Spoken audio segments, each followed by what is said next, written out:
Welcome back, Cardboard Warriors. How's everybody doing out there this morning? Well, I know I post these at night, but I do them in the morning, so it's morning for me, and I'm barely awake. um, I know this video is a little late. It's Monday already, and this is my results from Friday Night Magic this week. We ended up doing, there wasn't a lot of people there, so we ended up doing a sealed. The LGS still had some Innistrad Midnight Hunt pre-release packs there. So we just grabbed some pre-release packs and did a sealed tournament instead of doing a draft. It just wasn't enough people really to make a draft fun. So anyways, I ended up coming in third. I figured I'd show you my deck and we'll open the promo pack that I got. So my pre-release card was the Dire Strain Rampage. I didn't even open it. The tokens are all still sealed and everything because, yeah, I didn't go red and green. So, and even if I had, it's not that great of a card. So, anyways, I ended up going black and blue. Kind of demure colors here. I almost went black and white because I did pull some really good white cards. I got the Fateful Absence. I got the Curse of Silence. So I got some good removal in white and some good creatures. The Outrider, Borrowed Time. I got two of the Search Party Captains, one in regular, one in full. So those guys are really, really good and sealed. I did come up against these a few times, and they were getting them out pretty quick, and the extra card draw. That's a great creature for sealed or draft if you're running white. Unruly Mob. So I did get some, another Candle Trap there, so I did get some good stuff in white. A Sun Gold Barrage, good sealed card. I had some flyers in there, so I was really, really tempted to go white. I almost went black and white. I probably should have. I probably would have done a little better. I'll show you why I went black and blue. Green, I didn't really get much at all in green, so green was probably my weakest color of all. So the green I pretty much eliminated right away. I did get two. It's so weird. I got two foil Field of Ruins in the packs. So, and then here's my basics. For artifacts, I did get two of the Moon Silver keys and a Jack-o'-lantern. I was tempted to run the Moon Silver keys. I don't know. If I'd have been running more artifacts, I probably would have run them. But I did get an Evolving Wilds. Let me see. Here we go. The multicolor cards I didn't use. Got a Galvanic Iteration, Flesh Taker, and a Vampire Socialite. So I probably would have run the Flesh Taker if I'd have gone black and white. Red was also tempting. I had some decent red stuff. Ambusher, Lunar Frenzy, the Brimstone Vandal. He did really good for me in draft a couple times. Elementalist is good. If you're running a lot of instants and sorceries, you can get one back. Abandon the Post actually did really good for me in the very first. I don't remember whether it was the pre-release or the first draft I did. I got like two of these, and I did really, really good with them. I was able to get lethal on the flashback pretty much every time. The Ruffian is really, really good bang for the buck. 6/5 when it's Nightbound for 4 mana. 2/5 when it's not. So really great blocker. And then huge beast when it goes Nightbound. Moonraider Slash, of course. You know, if it's night, it's a lightning bolt. Can't beat that one. Mounted Dread Knights, Raise the Effigy. So I got some really, really good Festival Crasher, one of my favorite cards on the set for draft or sealed. Really, really powerful card if you use it right. And Falkenrath Perforator, another really good card. So I almost went red and black. I almost went black and white. So I was really it was a tough decision, but I ended up going blue and black. Mainly because of these two cards, because I ended up getting the Poppet Stitcher and the Suspicious Stowaway. So the Poppet Stitcher obviously was my only mythic, and it's a really good one. So that guy, I was wanting to do the zombie thing, and with him pumping out zombies there, and then being able to turn the zombies into usable 3/3s, if you can flip them. I never actually got to flip them though. The games were, some were pretty fast, some were pretty slow, but they weren't really aggro too much. I mean, they were aggro even though they were slow. They just weren't really fast stagger. It was weird. Anyways, so here's the deck. I kept it in the sleeves because my girlfriend, who's new to the game, is having trouble with all the different types of flip cards in Innistrad. And I realize it is kind of confusing to newer players because you got the Disturb, and you've got the Werewolf mechanic, and you've got, what's the other flip? There's another flip thing in here too. Just the Transform as well. So there's actually 3 different flip card variations in here, so it is kind of confusing to beginners. So I'm probably going to do a video for beginners on the mechanics in Innistrad with the flip cards, the different mechanics, because you know, to her, they all look the same. It's like she's waiting for it to go Nightbound to cast a Disturb. Yeah, so it was been kind of a tough set for her. She's like, I hate the set. I can't understand all the flip cards. So I'm gonna keep the deck together so we can play a few games here at home, so I can teach her how the different flip cards work. And I'll probably do a video for beginners on that one. But anyways, let's get into what I actually use in the deck. I used a Gale Drifter because the Disturb cost, even though it's really high and it's a terrible flip card when you do the Disturb, it's only a 2/2 flyer. Being able to get cards back after they've died, if the guy you're playing got a bunch of, or girl has got a bunch of removal, it really helps you kind of get creatures when you're in the later game and you're having trouble getting creatures and you're not drawing too much. So I do love the Disturb mechanic. I think it's one of the best mechanics they've come up with in a long time.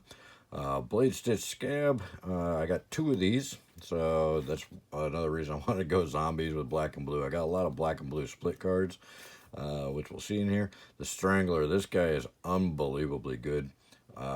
Maybe the best uncommon in the whole set.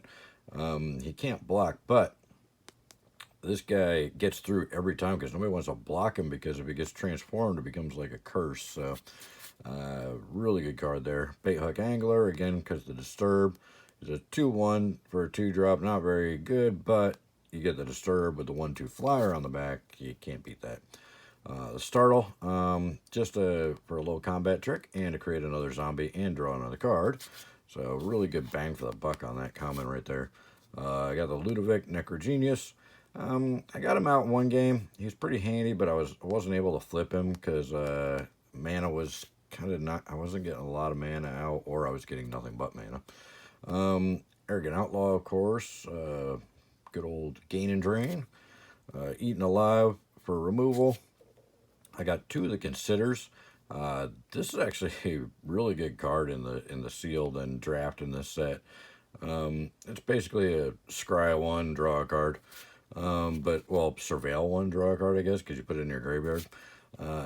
Siege Zombie, I got 2 of these, just going with that zombie thing. And of course, if you get kind of stalemated, you can tap 3 creatures and do 1 point of damage. So you're going to get a point of damage every turn if you got one of these and a couple other zombies out, even if they're the zombie tokens. That's another good thing about this guy, is the zombie tokens with Decayed. You can't attack with them or else you'll lose them, but you can tap them every turn on your opponent's end step to deal 1 point of damage to them. So Olivia's Midnight Ambush, of course, really good removal in this set, especially if it's night. It's 13/13.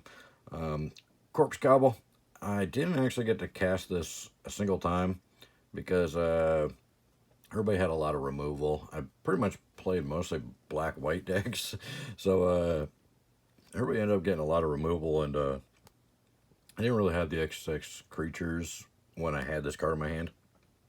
I think I only got it in my hand a couple times and wasn't able to really cast it. So I'm still not sure how well that one works. I put the Stormkirk Blood Thief in here because there was another vampire in the deck, and it's just an easy way to pump them up, because if you're dealing damage to the opponent every turn, you get counters on them. The Behemoth, of course, huge 7/6 with Menace. You can't beat that for 5, especially, and you only just got to sacrifice creature, so you just sack one of the Decayed Zombies, and you got a 7/6 Menace for 5. So, and then, of course, Rotten Reunion, great card to produce those zombies. For 3 mana, you get 2 zombies, and you get to exile 2 cards from your opponent's graveyard, so you can't bring them back. Get rid of those flashbacks and those Disturbs. Geist Wave, just good way to slow down the opponent, get get them to pick something up, or to save one of your creatures that's about to get destroyed, you can pick it back up and draw a card. Now there's the other Consider. Organ Hoarder, this guy's really good to kind of set up your next couple turns, because it lets you basically surveil 3, and you actually get to draw one of them. So really, he's a little bit expensive at 4, but the ability to get all that stuff out there, and then you got another zombie body on the battlefield that's a 4/2 with this guy out, or 5/2. You got both of them out. Diagraph, create 2 zombies and remove 2 cards from graveyard for 5 for 3/4 is not bad at all. The Bat Whisperer, there's the other vampire I had in there that I could use the other vampire to pump up. Plus, you create a little flyer. Blade Brand, good little battle trick to take out a much bigger creature with a smaller creature, and you get to draw a card. And then there's the other Siege Zombie. So that's the deck that I ran. Did all right. It wasn't terribly great. The cards that I didn't run, Larder Zombie, he might have been pretty handy, but there wasn't a lot of times where I had the 3 untapped creatures that I was not attacking. So it wasn't too much of that, so I didn't get to use those Siege Zombies very much. Secret to the Key, I just didn't think it was worth it for the extra mana to be able to draw the cards, and then the flashback is 4. Dissipate, I just don't like running counterspells. I don't like counterspells. I got a bunch of counterspells. I got one that I should have ran. This one, I should have ran the Flip the Switch. I actually lost a game because the other guy ran this card. I was about to cast the one that creates the 2 zombies, the Diagraph, and that would have been game over, because I would have had lethal if I'd have cast this. I would have been able to really just, there's no way, I don't think I would have not won the game in the next turn or 2 if I'd have been able to cast that, and he flipped the switch on me, and that totally turned the game around, and I ended up losing that game because of the flip the switch. I hate counterspells. I think they're a really cheesy way to win, so I never stack them, but people stack them against me, and yeah, they're effective. I just don't like the strategy. Dreadhound, I just thought he was a little too expensive to put in there, especially because I already had the 7/6 for 5. So it's a good card, but I didn't put it in there. Component Collector, I didn't have the ability to really switch day and night too much, so I didn't really worry about that one. Overwhelmed Archivist was tempting because he has Disturb, and you get to draw a card and discard a card. Helps you kind of fix your hand a little bit. But I just decided I wanted to go with some of the other stuff in there instead. Probably should have put them in there, but anyways, so that's what I ended up running. I came in 3rd, but like I said, there wasn't a lot of people there, so that's not really too much bragging rights. But I did get a promo pack, so we're going to open that and see what's in here. Carefully, very carefully. All right. Put the gold away. Alright, what do we got? Unnatural Growth. Okay, not bad. Infernal Grasp. And a Lithoform Engine. Nice. A promo Lithoform Engine from Zendikar Rising. Pretty cool. So 2 of the current cards, and then 1 ZNR. So really good one though. Lithoform Engine, great card. So there we go. That was the promo pack. Let me know what you guys think, how you did at your Friday Night Magic, and what kind of event you guys ran, and all that stuff. I want to hear it all. So let me know. And in the comments below, check out the description below. There's a lot of good stuff that'll save you money, get you cash back on all your purchases.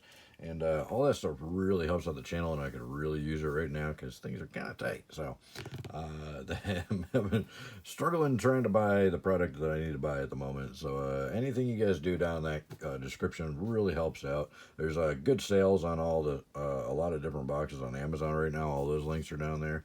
Innistrad's come down a lot. It's very affordable right now compared to what it was at release. So check those out, and let me know in the comments what you think and how you did. And thank you so much for watching. We'll see you in the next one. Bye.